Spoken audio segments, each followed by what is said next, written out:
Precautions again. The road has to be cleared of any mines that terrorists may have buried in the night before the convoy moves out. It's a slow, patient, and dangerous job. Some roads in the ردفان have so many mines in them that the army have given up trying to clear them.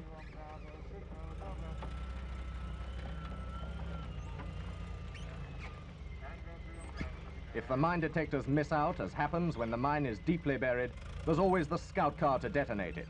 It's armor-plated. If a tribesman hands a mine in, he gets 2 rifles as a reward.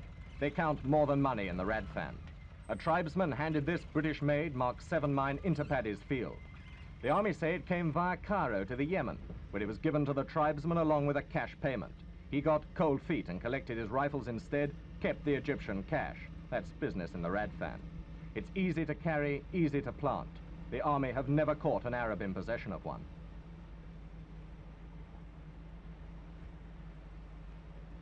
The mines are old and dangerous to handle. Sappers soon dispose of them.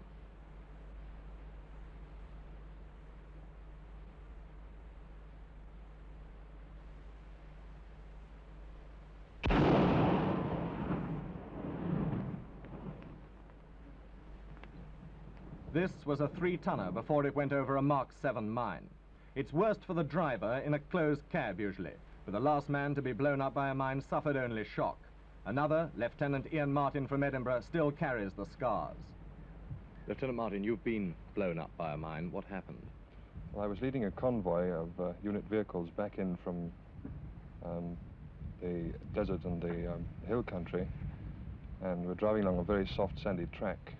We had just turned a corner, and the first thing I remember is complete confusion in my brain. And the next thing was picking myself off the ground, spitting some sand out, and remembering to check right leg, left leg, and right arm, left arm. I'm all there. So must be all right. And it suddenly hit me what had happened. We'd been blown up by a mine, and I ran round to the front of the vehicle to find the driver lying in a bit of a mess. By this time the rest had arrived, and they virtually took over and kept me a bit in the background. But do you know what happened to you, in fact, when the mine went off? Well, seemingly we went up about 20 feet and came down again. I don't remember this at all, and none of us did. But there was a big cloud of dust, seemingly, and we all shot up above this. The Land Rover was completely open on top. There was no hood on it. There was no chance of us catching on anything. We just went straight out. This country can be one of the toughest battlefields in the world. When Britain set out to clear the Dala Road of terrorists last spring, troops were sent into the mountains on foot for the first time.